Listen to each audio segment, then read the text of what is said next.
Hello दोस्तों, मैं हूं प्रदीप गोयल और आप देख रहे हैं पीएस फिल्मी हब। दोस्तों फाइनली मैंने हॉन्टेड 2 मूवी देख ली है और ये मूवी पहली बात तो मुझे देखने के लिए बहुत दूर जाना पड़ा क्योंकि आसपास शो नहीं थे। जी हाँ दोस्तों, जिस टाइम पे मुझे ये मूवी देखनी थी वहाँ पर आसपास शो नहीं थे, तो इससे ये तो पता चल गया कि इसको शो बहुत कम मिले हैं। और जब भी किसी मूवी को स्टार्टिंग में शो कम मिलते हैं तो उसके लिए नेगेटिव पॉइंट तो हो ही जाता है। तो ये एक नेगेटिव पॉइंट तो मुझे ये लगा। अब हम बात करते हैं फ़िल्म की। तो भाई फ़िल्म 3D में है और मैंने 3D में ही देखी, मैंने 2D में नहीं देखी। लेकिन 3D में मुझे एक जो है थोड़ा-सा नेगेटिव पॉइंट मुझे लगा। वो रीज़न क्या था दोस्तों पता नहीं, तो वहाँ थिएटर में प्रॉब्लम थी। जो स्टार्टिंग के जो 40 मिनट हैं, वहाँ पर जो 3D के इफ़ेक्ट हैं वो सही से नहीं आते। मतलब 3D का मतलब क्या होता है?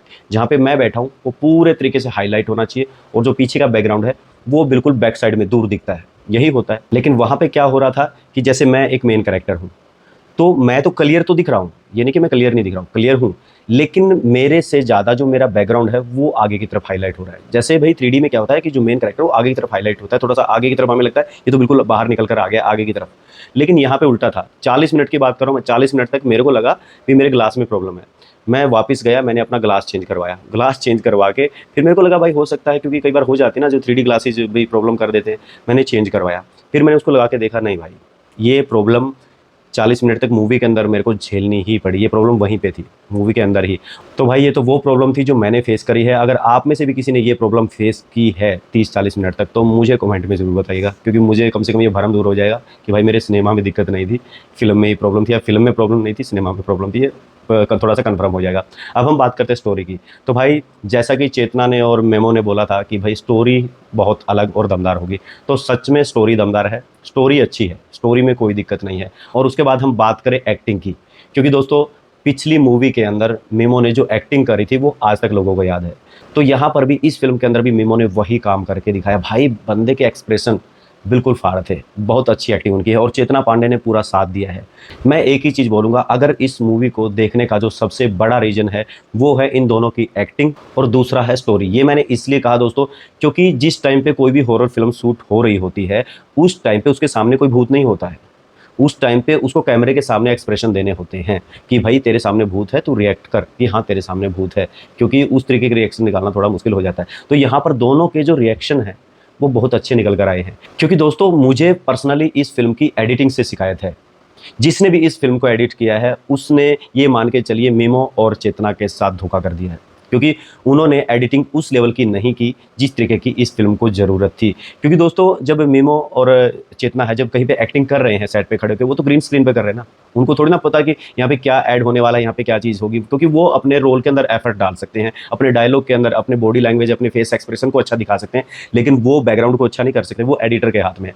तो कहीं न कहीं मुझे एडिटर से बहुत ज़्यादा शिकायत है। एडिटिंग इस मूवी की उस लेवल की बिल्कुल भी नहीं है। और दूसरा, इस फ़िल्म के अंदर जो फर्स्ट हाफ के अंदर जो भूत दिखाया गया है, जो क्रीचर दिखाया गया है, वो एआई जनरेटेड है। लेकिन सेकंड हाफ के अंदर आपको ओरिजिनल मिलेगा। तो ये भी कहीं न कहीं मैं ये बोलूँगा कि जो एडिटर है, अगर वो अच्छे से उस चीज़ को एडिट करके अच्छे से उस क्रीचर को दिखा देता, तो जिस तरीके के एक्सप्रेशन मीमो ने दिए या फिर चेतना ने दिए, वो एक्सप्रेशन वहाँ पे फिट बैठ जाते। लेकिन उन्होंने तो अपना काम कर दिया, लेकिन एडिटर ने कहीं न कहीं अपना काम नहीं किया, जिसकी वजह से फर्स्ट हाफ में वो डर नहीं लगता जिसकी हमें तलाश थी। सीधी-सी बात है भाई, सच बोलूँगा। उसके बाद हम बात करते हैं सेकंड हाफ की। सेकंड हाफ के अंदर जब स्टोरी फ्लैशबैक में जाती है, जब पीछे की तरफ जाती है पास्ट में, तो भाई वो जो सीन है ना सारे के सारे ओरिजिनल लोकेशन पे हैं। मतलब जो महल के सीन हैं, जो भी चीज़ें वहाँ पे फ़िल्माई गई है, वो अच्छे तरीके से फ़िल्माई गई हैं और उसमें रियलिटी लग रही है। वो कहीं न कहीं ऐसे लग रहे हैं भाई हाँ, फ़िल्म के अंदर दम लग रहा था, क्योंकि वहाँ पे इनका जो एक्टिंग का जलवा है सिर्फ़ वही दिखाना था। क्योंकि वहाँ पे किसी भी प्रकार के हॉरर को हाइलाइट नहीं करना था, सिर्फ़ वहाँ पे एक स्टोरी चल रही थी। लेकिन वो स्टोरी जिस तरीके से बनी है, तो वहाँ पर मैं ये बोलूँगा, चाहे चेतना हो चाहे मिमो, दोनों ने अपना पूरा एफ़र्ट डाल के उस पार्ट को यादगार बना दिया। क्योंकि जिस तरीके से चेतना ने बोला था कि भई आप जब देखेंगे इस फ़िल्म को तो देव और सुनहरी को आप याद रखेंगे। तो सच में उन्होंने इस पल को यादगार बना दिया, उस पार्ट को। फिर उसके बाद में दोबारा से स्टोरी प्रेज़ेंट में आती है। तो उस टाइम पे भाई जो यहाँ पे जो क्रीचर बनाया गया, जो भी वहाँ पे भूत था, भई मतलब मैं दूसरी शिकायत मेकअप आर्टिस्ट से करूँगा। क्योंकि मेकअप आर्टिस्ट का काम होता है उस भूत को उस तरीके से मेकअप करना, उस तरीके से दिखाना कि लोगों को डर लगे। लेकिन यहाँ पर मेकअप आर्टिस्ट ने वो भूत का मुखौटा वो रेडी नहीं किया जिस तरीके से होना चाहिए था, क्योंकि उन्होंने मुखौटा तो पहना दिया है, लेकिन कहीं ना कहीं इससे अच्छा होता कि मेकअप कर दिया होता। क्योंकि दोस्तों जिसको यहाँ पर भूत दिखाया गया है, विलन दिखाया गया है, अगर आप पास्ट स्टोरी के अंदर उसके फेस एक्सप्रेशन देखें, भाई वो तो वैसे ही डरावना लग रहा था। उसके जो फेस एक्सप्रेशन थे सच में वैसे ही डरावने लग रहे थे। अगर उसको थोड़ा सा मेकअप कर दिया जाता ना भाई, जिस तरीके से पिछली मूवी में अय्यर था ना, पियानो टीचर, भाई मेकअप का ही तो कमाल था, तो वही कमाल हमें यहाँ पे देखने को मिल जाता। तो भाई मैं तो कुल मिला के ये कहूँगा कि इस फिल्म के अंदर हॉरर की ज़्यादा जो उम्मीद थी वो तो पूरी नहीं हुई, लेकिन हाँ स्टोरी अच्छी मिली है, एक्टिंग मीमो की और चेतना की जबरदस्त मिली है। लेकिन कहीं ना कहीं मुझे एडिटिंग टीम से और मेकअप टीम से, इन दोनों से शिकायत है, क्योंकि वो एक ऐसा जोनर क्रिएट कर सकते थे, ऐसा इस्तेमाल दोनों का मीमो और चेतना का कर सकते थे, जो उन्होंने नहीं किया।